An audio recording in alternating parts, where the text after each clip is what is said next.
Discipline et leadership selon Marc Aurèle. Un homme incapable de contrôler son esprit ne dirigera jamais rien, ni une équipe, ni une entreprise, ni même sa propre vie. Et c'est exactement ce que Marc Aurèle essayait de transmettre il y a près de 2000 ans. Parce que le vrai leadership ne commence pas devant une foule. Il commence dans les batailles invisibles que personne ne voit. Aujourd'hui, beaucoup veulent être respectés, mais peu sont prêts à devenir assez disciplinés pour mériter ce respect. On veut les résultats sans les habitudes, le pouvoir sans la maîtrise, l'influence sans le sacrifice. Mais le stoïcisme enseigne une vérité brutale. Celui qui ne se gouverne pas lui-même finit toujours gouverné par ses émotions. Et ça change tout. Marc Aurèle dirigeait l'un des plus grands empires de l'histoire. Pourtant, dans ses écrits, il ne parle presque jamais de gloire. Il parle de maîtrise de soi, de devoir, de calme intérieur. Pourquoi ? Parce qu'il avait compris une chose essentielle. Le chaos extérieur devient dangereux seulement lorsque le chaos intérieur prend le contrôle. Regardez autour de vous. Beaucoup abandonnent dès que la motivation disparaît. D'autres explosent à la moindre critique. Certains changent de direction tous les 3 jours. Mais un homme discipliné avance même lorsque son humeur lui dit de s'arrêter. Et c'est là que naît le leadership. La motivation vous fait commencer. La discipline vous rend impossible à arrêter. Le stoïcisme ne promet pas une vie facile. Il enseigne quelque chose de plus puissant. Restez solide dans une vie difficile. La pluie viendra.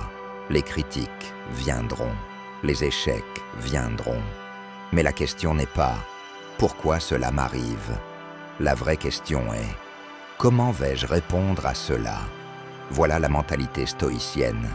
Et soyons honnêtes, combien de rêves ont été détruits, non pas par le manque de talent, mais par le manque de discipline, des projets abandonnés, des promesses oubliées, des objectifs repoussés à demain. Le problème, ce n'est pas toujours le manque de capacité. Parfois, c'est simplement un esprit qui n'a pas appris à obéir à sa propre parole. Et ça, Marc Aurèle le savait parfaitement. L'homme perd plus souvent contre lui-même que contre le monde. Un esprit faible cherche des excuses. Un esprit discipliné construit des résultats. Le vrai leader ne cherche pas à impressionner. Il cherche à rester maître de lui-même. Quand les autres paniquent, il réfléchit. Quand les autres crient, il garde son calme. Quand les autres abandonnent, il continue. Pas parce qu'il est spécial, mais parce qu'il a entraîné son esprit à ne pas dépendre de ses émotions. Si vous écoutez cette vidéo jusqu'ici, c'est peut-être que vous sentez immense entre ceux qui veulent diriger et ceux qui sont capables de se diriger eux-mêmes. Le monde admire souvent le leadership visible, les discours puissants, les décisions importantes, les foules qui applaudissent, les postes élevés. Mais derrière chaque leader solide se cache une qualité beaucoup moins spectaculaire, la discipline. La discipline ne fait pas de bruit.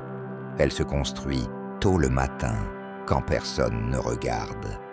Elle apparaît dans les habitudes répétées, dans les efforts invisibles, dans les promesses qu'on se fait à soi-même et qu'on respecte malgré la fatigue.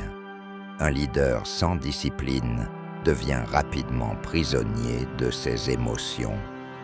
Il agit selon son humeur, change de direction à chaque difficulté et perd peu à peu la confiance de ceux qui le suivent. Mais une personne disciplinée développe quelque chose de rare, la stabilité. Et dans un monde rempli de distractions, la stabilité est une forme de puissance. Le leadership ne commence pas lorsqu'on donne des ordres. Il commence lorsqu'on apprend à contrôler son temps, ses réactions, ses paroles et ses priorités.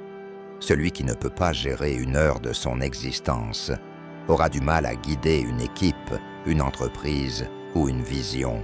La discipline apprend à continuer, même sans motivation.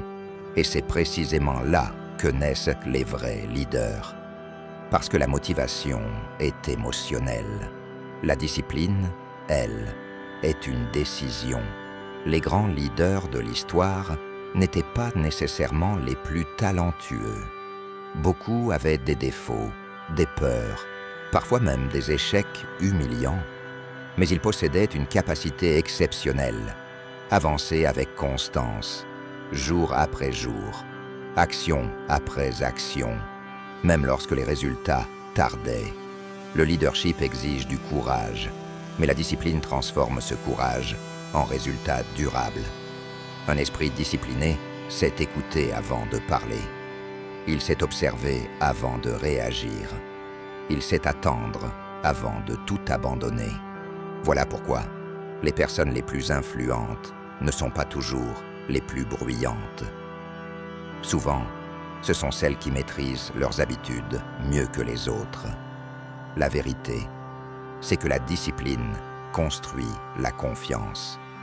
Quand vos actions deviennent cohérentes, les autres commencent à croire en vous. Et un leader crédible inspire davantage par son exemple que par ses discours. Le respect ne se réclame pas, il se gagne dans la régularité. Chaque petite victoire sur soi-même renforce le caractère. Chaque effort, répété, forge une autorité naturelle. Un leader discipliné n'attend pas des conditions parfaites. Il avance avec ce qu'il possède. Il transforme les excuses en responsabilité. Car au final, le leadership n'est pas une question de domination. C'est une question d'influence. Et l'influence la plus forte vient toujours d'une personne capable de se maîtriser elle-même. La discipline vous oblige à devenir la personne que vos objectifs exigent.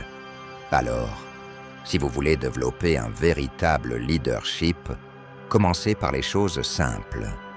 Respectez votre parole. Terminez ce que vous commencez. Contrôlez vos distractions. Et restez constant, même lorsque personne ne vous applaudit. Parce qu'un jour, les résultats parleront à votre place. Et ce jour-là, les autres n'écouteront pas seulement vos mots. Ils suivront votre exemple.